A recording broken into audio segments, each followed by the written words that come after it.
What's going on, guys? So in this video I'm going to talk about the vintage Pokemon card market and why right now is a great time to be buying vintage Pokemon card collectibles, and probably Yu-Gi-Oh card collectibles and Digimon collectibles. I do have some Digimon sealed product from they kind of had a retro collection that came out not too long ago. I'm forgetting what it's called. I also bought a good amount of Yu-Gi-Oh cards this past year, building onto my Yu-Gi-Oh position as well. Not modern, but vintage, whereas the Digimon was a little bit of vintage and modern. But what we're seeing right now is we're seeing stock prices come down. We're seeing home prices come down. We're seeing car prices come down. We're seeing everything kind of bottoming out. And I think a lot of people believe the Pokemon market is doing that as well. I don't think that that's something that's happening to the modern TCG of Pokemon. I think a lot of you guys already know that. Don't need to tell you guys. If you've been watching this channel, I've been ranting and raving about modern Pokemon. I think that that's all good and well. I don't think this is a time that you're going to be able to snag deals. I think people are on top of the Pokemon train, and it's going to stay that way. And unfortunately, it's a lot more competitive now, and product is going to clean out, which is great from the investor standpoint, because Pokemon cards, in my opinion, modern TCG is kind of like an index fund. Like, I really feel like Pokemon is kind of similar to an index fund in the sense that, you know, there's all these products, there's all this stuff that you can buy, and then there's sealed modern product, really ETBs, booster boxes, cases, and sealed packs, you know, sleeved packs, you know, of single packs. I think all that stuff is kind of like a benchmark of all of Pokemon as a whole, and it's going to steadily rise and go up. That's my opinion. That's just my opinion. That's not financial advice. Well, it is financial advice, actually. It is financial advice.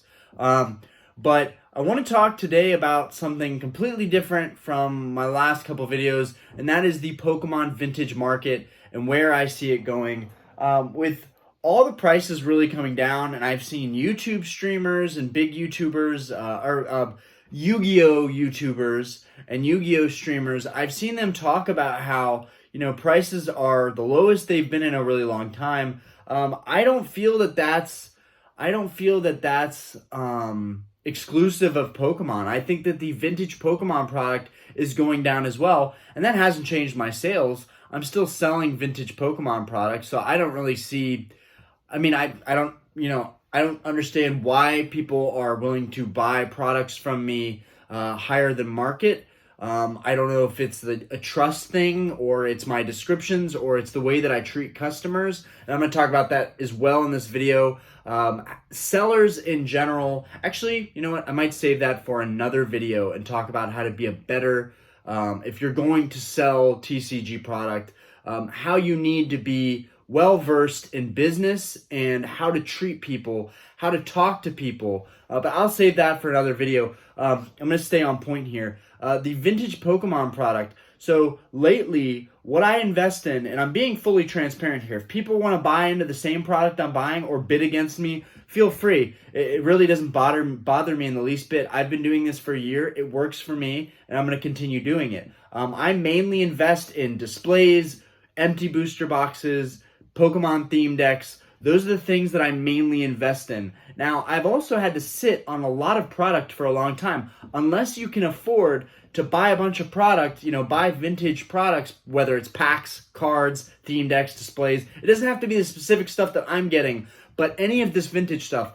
If you're buying in a down market, when people are not jumping to buy this stuff and freaking out to buy it, then you have to be well aware that you have to be able to hold this stuff.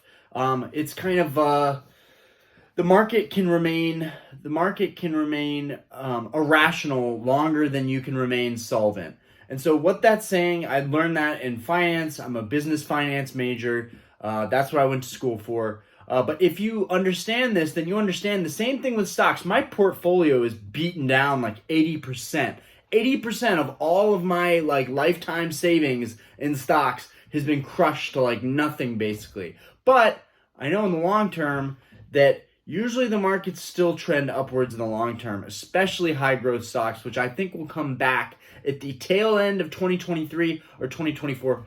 Again, another video, but the same thing applies to Pokemon. I think right now, while people are dealing with inflation, rising costs of living, the prices of everything in terms of, commodities going down, you've got investments in the housing market and the car market, the stuff I've already just mentioned. All that stuff is really coming down hard. That makes people want to save their money, and they feel like they've been burned by these sectors, and they're kind of like, you know what, forget this, I'm out, I'm taking a step back. And that's kind of what everybody seems to be doing in the Pokemon world. They kind of, at least from a vintage standpoint, this is how I've felt lately. Wallets are tightening, you're starting to budget more, inflation, rising costs. People are taking a step back, I feel like, from collectibles, and other streamers and YouTubers have talked about this. It's not like I'm the only one that thinks that this is the best time to buy this stuff. People aren't saying that. They're really saying, what's happening to prices. People got really emotional in 2020 and they were spending top dollar on stuff. I know SM Pratt has talked about that. I know Rudy has talked about it on Alpha Investments. Everyone is talking about this.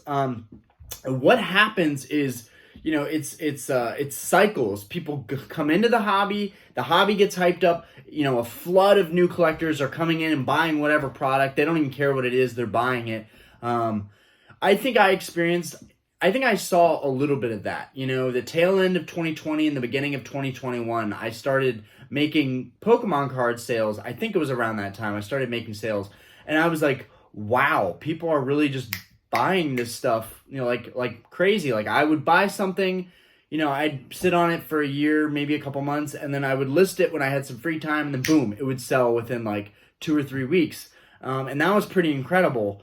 And I think that boom is far over. Now my product is taking multiple weeks, multiple days. Even if it's really, really good, mint condition vintage product, it's still sitting for quite a while. So my point is, to wrap everything up together, my point is, and again, I'm going to pause right here and say, I'm sorry guys, I posted a couple car videos today. I kind of didn't want my frustration and the time that I spent trying to research what was wrong with one of my cars, I didn't want that to go in vain, and I wanted it to be helpful to somebody else who might be experiencing the same problem, and I decided, you know what, I'm YouTubing now, I'm spending a lot of time YouTubing, I might as well put this content out there as well. But we are staying on track, we are staying with the Pokemon, my base content. So I appreciate you guys for, nobody knocking me for putting up content about my car and my repairs. Anyways, back to the subject. You guys, to ring it all in, you guys have to be able to, if I'm telling you to buy vintage product and I'm saying this is good advice, you can't buy vintage product and then be like, I'm going to flip this tomorrow. Orion said that I could flip this. Orion said that I could make money on this, so I'm going to make some money on this. You can't buy this vintage stuff and then be like, wow, I've had it up for a week, Orion, and no one's buying it. I've only marked it up 20%. That's not how stocks work. That's not how the housing market works. That's not how the car market works. As somebody who's also a sneakerhead and car enthusiast, there's a bubble for all of this stuff, and it almost always happens eventually.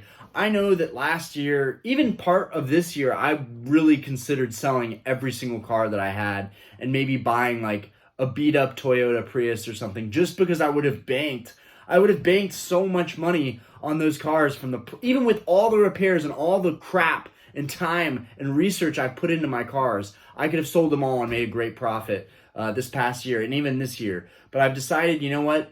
That happened this year, it can happen 10 years down the road, and they might even be worth double what they're worth now. And I feel the same exact way about Pokemon cards. Now, I don't care.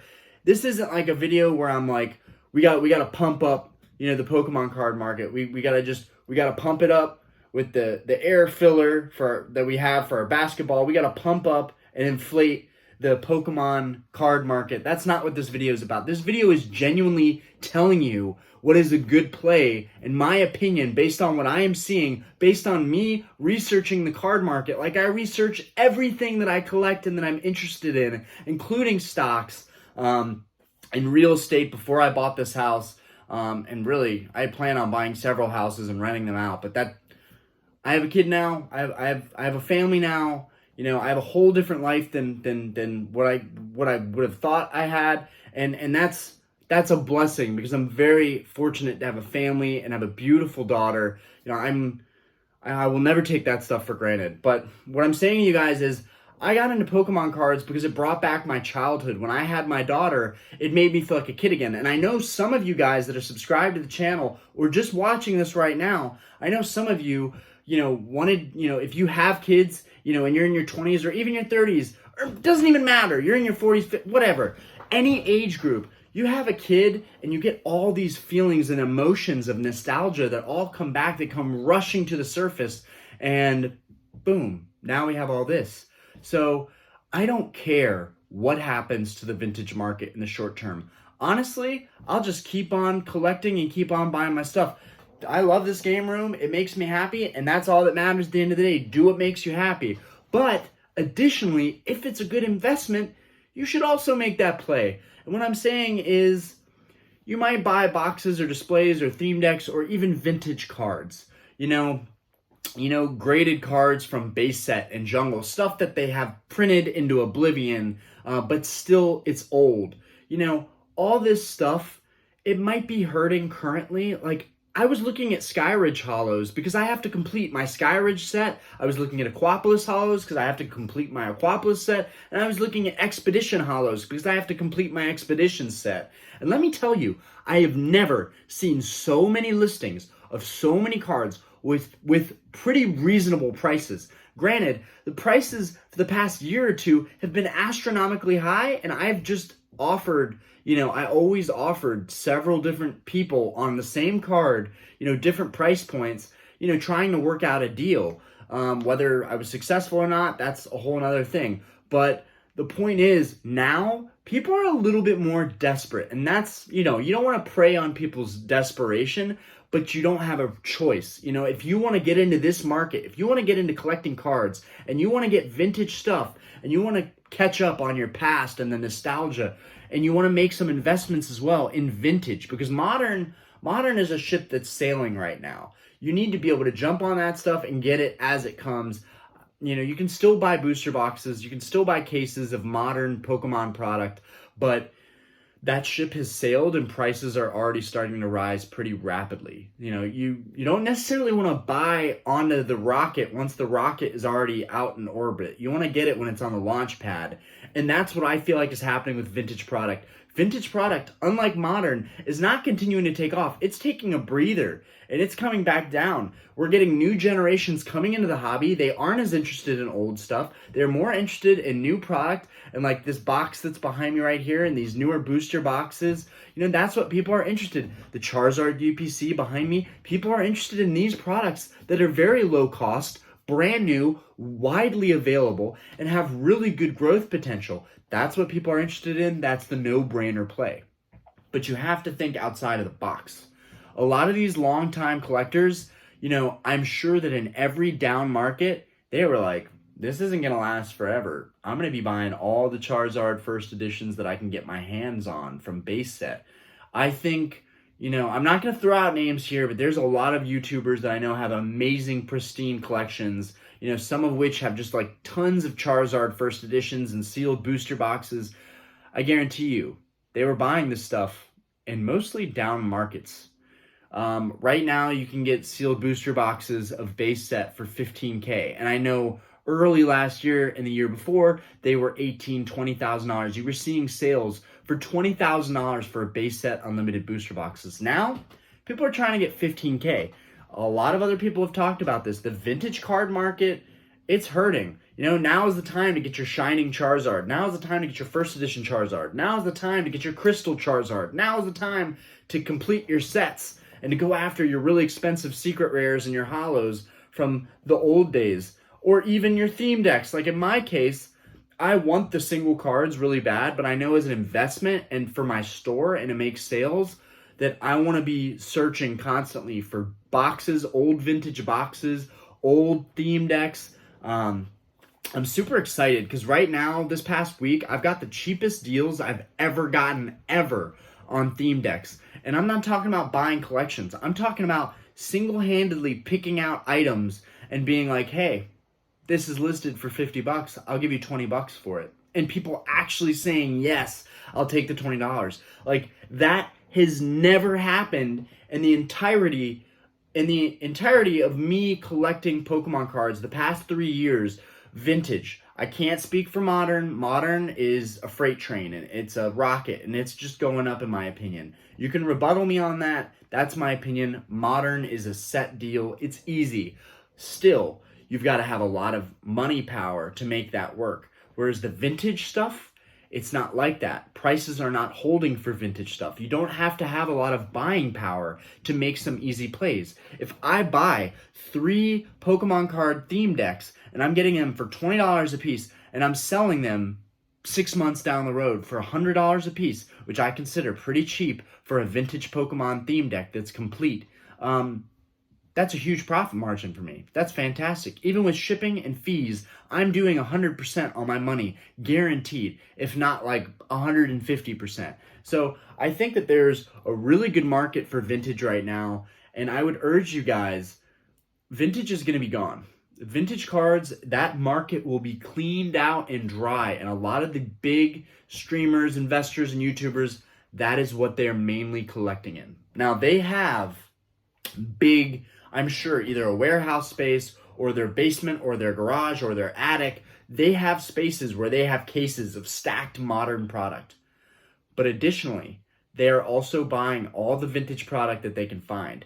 If you guys don't care about vintage, maybe you just end the video right now and move on. You don't have to keep watching the video. If vintage just doesn't interest you, then that's fine. This is not a pump of vintage product. This is me sounding the alarm and saying, guys, you need to get this product. Not now, because I don't want to make it like clickbaity, like, you gotta get it now. Like, that's not going to be my thumbnail. My thumbnail is always going to be the same. It's going to be me chilling. But my point is, right now is the best time to buy vintage product. I really do believe that. I just discovered the sold listings filter. I didn't even know that the sold listings filter was a thing really until like 2 months ago, but I've just discovered using it regularly and how helpful that was, because I'm seeing the prices gradually come down on things and I'm thinking, you know what, the prices are coming down. I might as well not offer what somebody just paid last week. I might as well offer what I think these things are going to be going for in a couple months, which is drastically less. I don't know what else to say in this video. I just think that priceless stuff like this base set unlimited Pikachu that was printed into oblivion, that's probably worth, a couple pennies, whatever. Priceless stuff like that, people are selling collections and boxes of that stuff for nothing right now. The bidding is for nothing on this stuff right now. If you don't believe me, just type in on eBay or Mercari or Goodwill, whatever platform you're using to find stuff. Just type in Pokemon collections. Go on these secondary market websites and look up Pokemon card collections, and people are letting go of their stuff. I just messaged somebody that I bought some theme decks off of for 20 bucks a piece, and they said that their kids were selling all their Pokemon stuff. And I thought, what could the timing be better right now? All the markets are going down. Pokemon seems to be falling, and people are selling their stuff and tightening their wallets. So right now is the time to be open-minded to buying this stuff and sitting on it. Even if you have to sit on it for a year or two, eventually these markets are going to come back, and you're going to be that guy. You're going to be that collector, seller, investor, whatever. You're going to be that guy who has all this product. And people are like, how did you get all this stuff? Guys, the narrative from 1999, the 2000s to mid 2000s to late 2000s to 2015, it was really 2016, 2017 that things started really heating up money-wise and investor-wise with Pokemon. Up to that time, and SM Pratt has made a good point on this, the market was very chill. It was very mellow. Now, I that's something that I believe. That's something that I don't know for sure, because I wasn't watching the market at that time. I was in school, I was in high school, I was talking to girls, I was trying to get into colleges. I was trying to have jobs. I was trying to make money. I was trying to have life experiences, whatever. I wasn't into Pokemon cards, for a vast majority of my life. I kind of left TCG in general. I didn't want to be embarrassed or made fun of as an older guy. I didn't want my girlfriends to find stacks of, card collections and judge me for it and be like, oh, like you're a grown man, but you're collecting cards. So I missed out on a lot of good opportunity. But I'm here to tell you, if you feel like you missed out on a lot of good opportunity too, it's not over. Right now, 2023, guys, 24 years after after the origins of Pokemon, hitting the US is a great time to buy. There are going to be cards that hold their value really, really well, like first edition high grade cards that are fresh from packs. There are going to be outliers. There are going to be cards that just don't move, that don't go to a price floor, that don't hit rock bottom. But there's so much product out there that is hitting rock bottom, that is cheap. Like, whenever people are like, man, I missed out. Like, I'm getting back into the hobby, but I could have had so much if I would have just stuck with it. Yes, we all feel that way, but it's not too late. If booster boxes were $200 and you have inflation and you have most things like real estate and cars and houses and collectibles slowly trending up, you have to expect that booster boxes would still be, even if there wasn't a hype in Pokemon, booster boxes would still be worth a couple $1,000s in my opinion. Like, I think like Jungle and Fossil and Base Set, I think that those sets would... Somebody pulling in my backyard? No, that's the neighbors. I think that those sets would still be a couple $1,000s, and that's by no means cheap. But that is just the collector market, and as people are collecting this stuff, there's less and less of it available, and it's more scarce, and so the value is going to go up. Guys, you didn't miss the boat. That was going to happen regardless. The price of this stuff was going to go up regardless. That's why Modern is such a safe bet. With inflation and investing in general and just timeline and just waiting on things and being patient, that's going to go up. The same thing was going to happen with vintage, whether you know it or not. That's what I believe. That's what I believe. Obviously, I can't see the alternate universe where Pokemon was never hyped up and Logan Paul never got into the scene and influencers and content creators like myself were never like, oh, Pokemon's the shiznit. Like, I can't see the alternate universe. I can't see how things would have been if people didn't come into the hobby the way they did. But they did. And I love it. And I love that that's happening. And that validates my purchase. I would rather... that's why I'm not all in on Yu-Gi-Oh! Because Yu-Gi-Oh! Isn't taking off like that. And I want a hobby. I want an investable, collectible thing that's taking off like that. Now, don't grill me on this, okay? Because I know Yu-Gi-Oh! I know there's a lot of great cards. You had the Starlight cards that were crushing it and fetching thousands of dollars. I don't know about that. I don't know enough about it all to say that. But I know that the vintage Yu-Gi-Oh! Market is just not nearly as strong as the Pokemon market. I'm going off on tangents here. But your chance is still here. You can still get this stuff. I'm getting really worked up. Wow. You can still... See, I'm passionate. I'm really passionate about this. I'm really glad I did this video because I thought to myself, don't just do a video. Don't just talk about the modern card market. Don't just talk about certain sets. Find something that you're really passionate about that you can talk to people about, that they can really hear you on and listen to you on. It might take your advice. I think it's a great time to invest in the vintage market, and you should be watching it. You should be watching it because in a couple of months, maybe even a year or 2 years, prices are going to bubble out again and they're going to get really, really high. And you're going to see these booster boxes. You're going to see these vintage booster boxes going for like $30,000, $40,000 down the road. That's what I'm seeing. That's what I can envision. I'm seeing stuff like that. Like the 17 packs I have of Base Set Unlimited inside here. I was paying like $400 or $500 for those. Definitely overpaid on them, but whatever. They're unweighed. There's a good chance out of 17 packs. I know that like 11 of them are heavy, so I know that I have a really good chance to pull a Charizard or at least a Blastoise or a Venusaur. But my point is, 500 didn't even seem crazy to me, because in my head I was like, these things are really old. The fact that these are still lying around people's homes is crazy. Like 500, those packs could be $3,000 a pack someday. And I know you're gonna call me crazy for this, but I really think that right now, whether you're buying a really expensive sealed booster box or an old vintage theme deck, sealed or unsealed or open, or just an old card like a base set Charizard or a shadowless Charizard, or first edition Red Cheeks Pikachu, in a high grade, stuff like that. I think all of it's really come down quite a bit, and people aren't.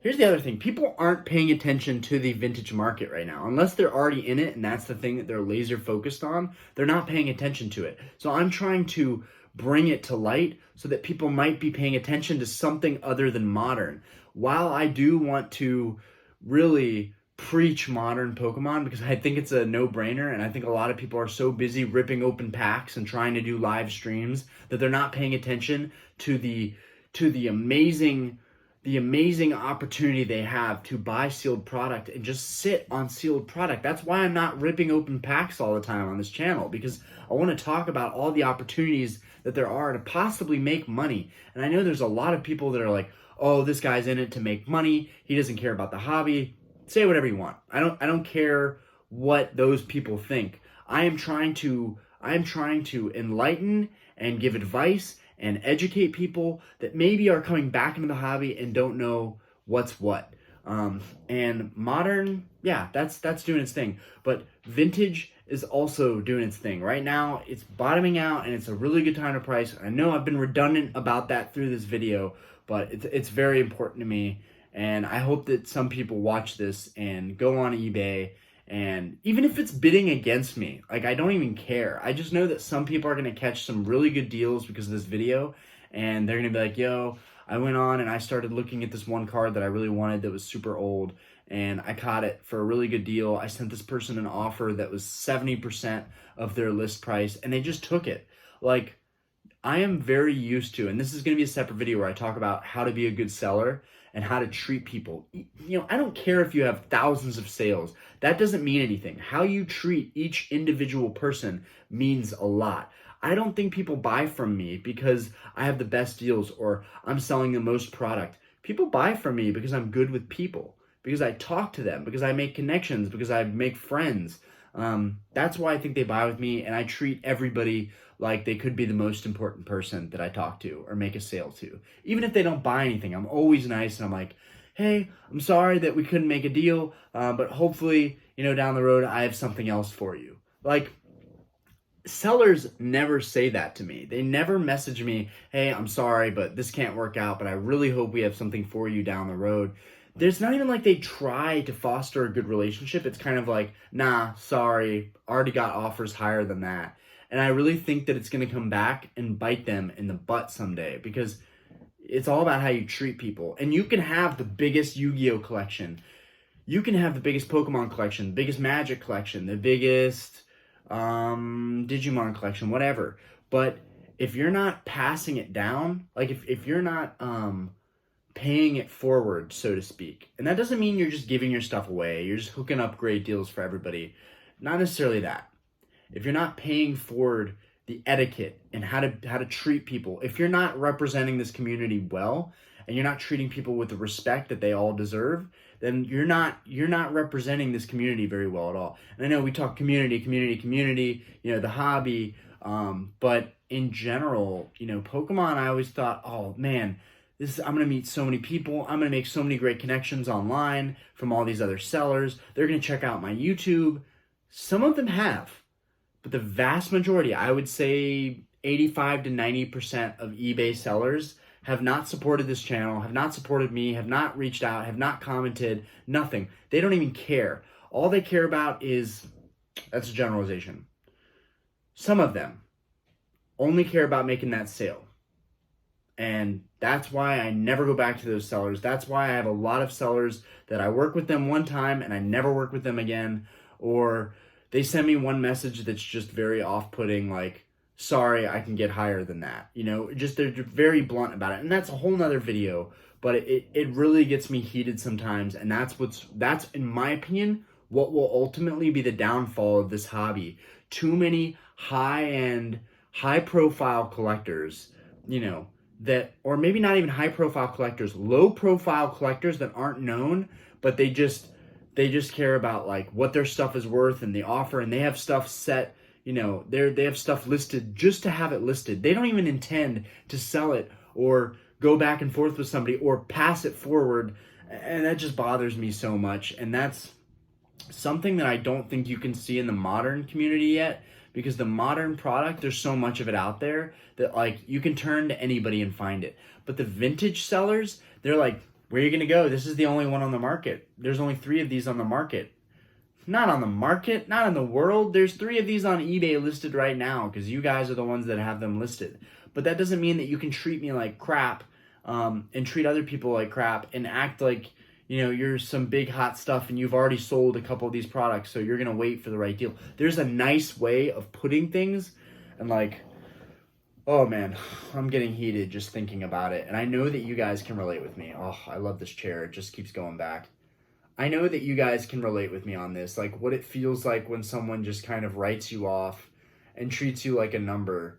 I know that you guys are going to leave comments like, bro, I know exactly how you're feeling, been there, done that. And like, how are you supposed to continue in the hobby when you feel that way, when you feel like you're not even valued as somebody that like wants to come into the hobby? Maybe there's just so many people entering the hobby. Like, I get it. As a seller, I get messages every single day. Like, I get it.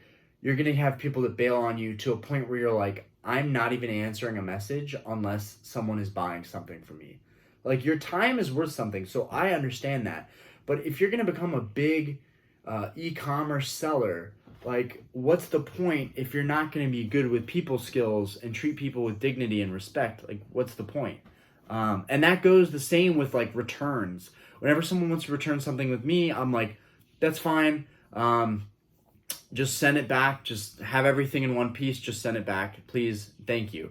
But in the past, I've had people be like just freak out if I even wanted to do a return on something, even if I felt like I was scammed on that thing.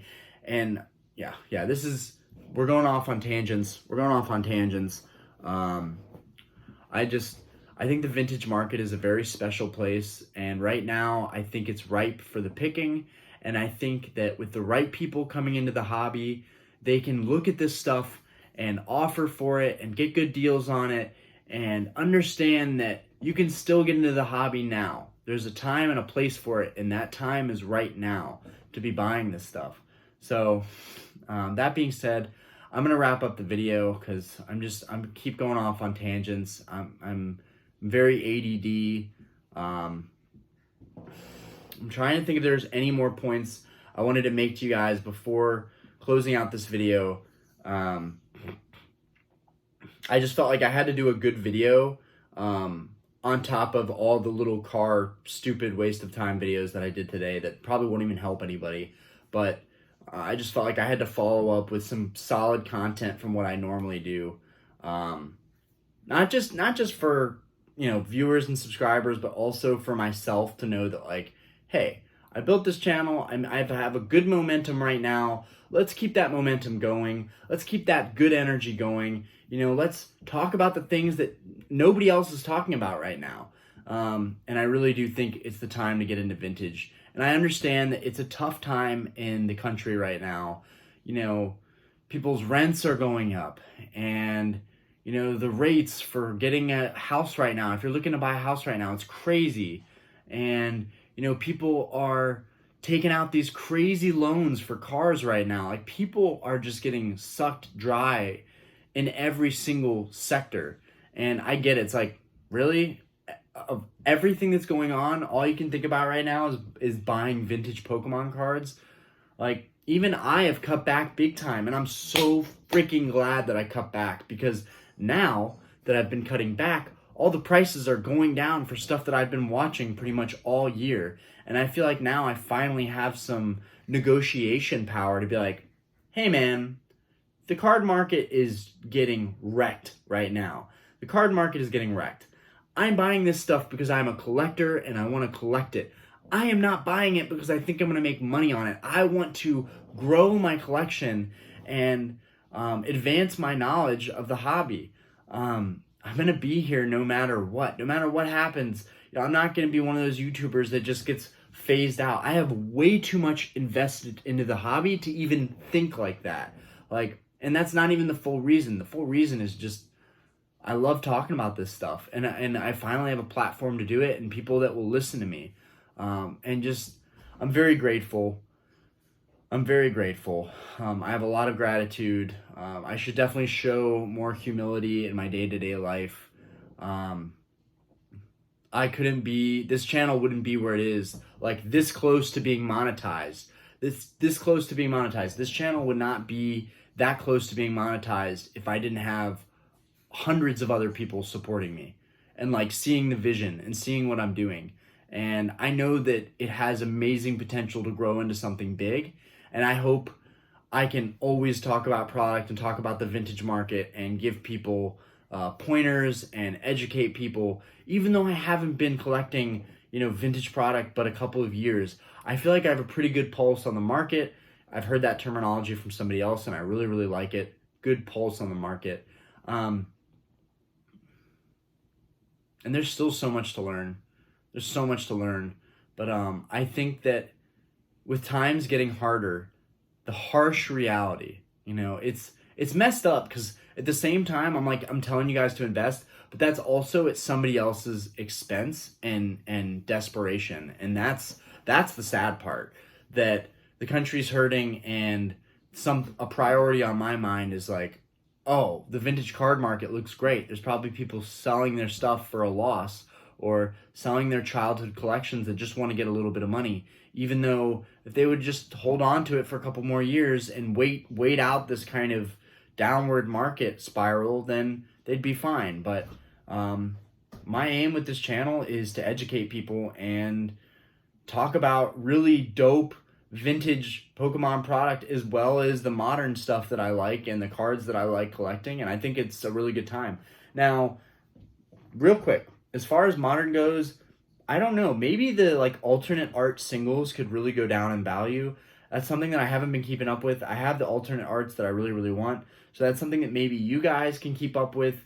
If you're seeing anything, remember, the comment section is there for a reason. If you're seeing card prices for very valuable alternate arts going down, if you're seeing Charizard V alt arts from Brilliant Stars, or Lugia V alt arts from Brilliant Stars, or the Umbreon from Evolving Skies, if you're seeing cards like that going down 20% past, the sold listings from a week ago, or even a month ago. Actually, no, not a month ago, because as time goes by, a lot of these card prices come down.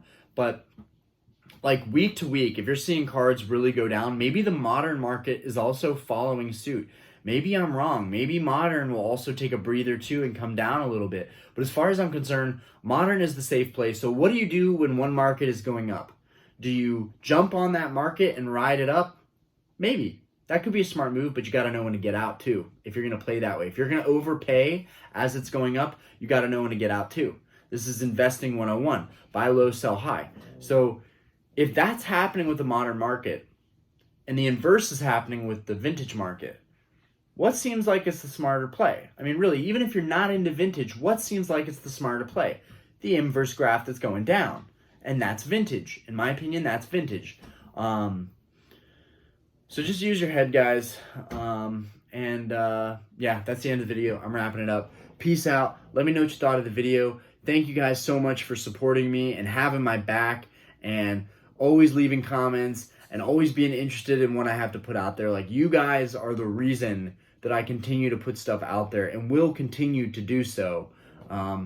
Peace out.